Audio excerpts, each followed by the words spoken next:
Tim.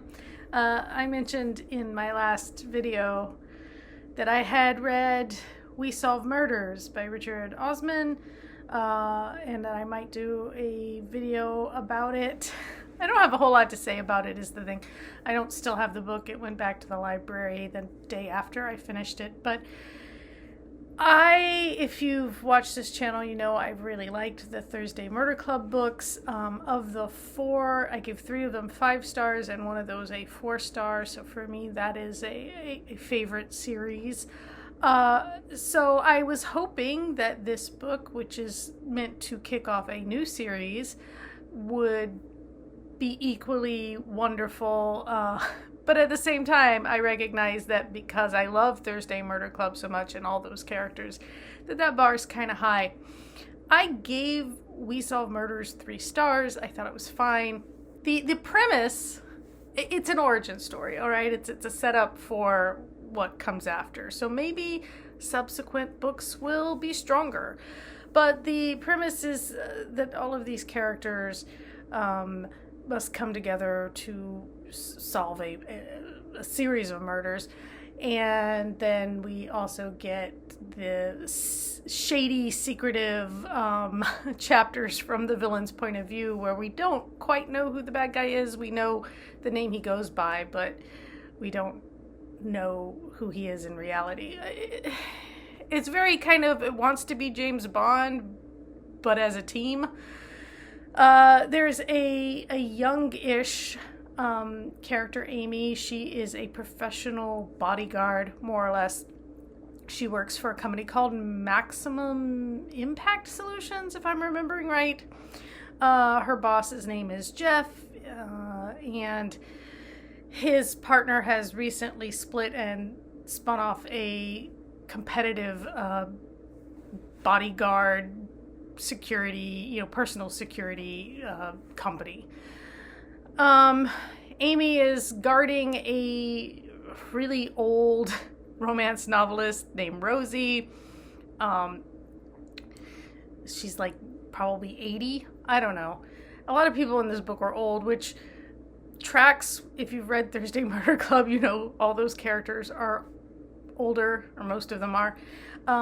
And I got the sense that this was a concerted effort to change it up a little bit by having these younger people, Amy and Jeff, but Rosie's older, and Amy's father-in-law, Steve, who is a retired police officer in the UK, he's involved. She gets him roped into this whole thing. And I think my problem was I just could not invest in the characters as much as I wanted to. I liked Rosie. I liked Steve. I didn't care for Amy. I felt like she was very one-note, one-dimensional. I don't know if Osman just has trouble writing younger characters, maybe. She just wasn't interesting in any meaningful way. And then, there's an older woman who's running she was running basically a talent agency, and these people came in and rebranded her so that she could represent influencers and whatnot, even though she doesn't fully understand what's going on there, because she's again in her 60s or something, and is I don't understand this world of influencers. I don't know. I just hear and I get the mail and I let them stack energy drinks in the office, or whatever. But of course it's all a front and it's a shell and, blah, blah, blah. I don't know. The plot wasn't that interesting to me. It was about influencers being murdered. I don't care. I'm off of all of my meta platforms now because fuck you, Zuckerberg. And yeah, I don't care if influencers die. I think I'm supposed to, but I don't. And I didn't care enough about Amy to care that she was kind of being framed for it. But by the end of all this, the sum total is Rosie's going to use her money to fund a We Solve Murders company, and Amy and Steve and these, are going to all be part of it. Yay. Go team, I guess.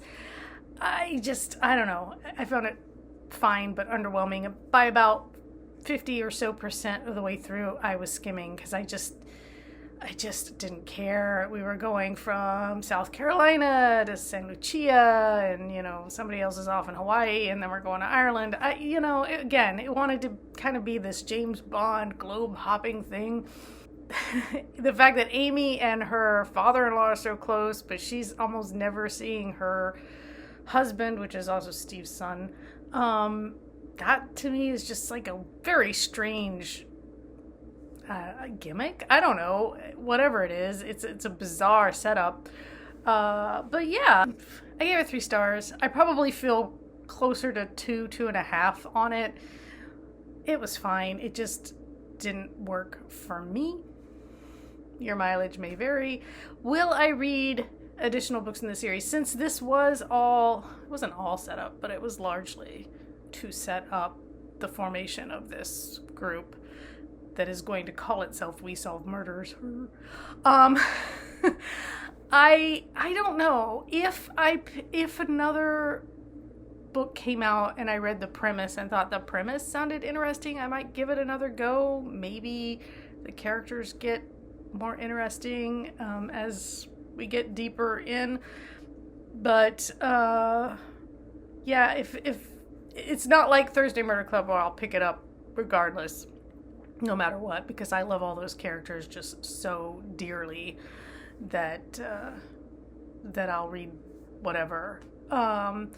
These characters, I liked some of them. I kind of was indifferent to or actively didn't like some of them, so it just didn't have the same heft for me. So yeah, that's my take on We Solve Murders. If you've read it, let me know what you thought. If you love Thursday Murder Club, did this also pale in comparison for you? Or if you don't like Thursday Murder Club, maybe you like this better? I don't know. Yeah. But until next time. Oh, Crowley. Yes. Until next time, take care.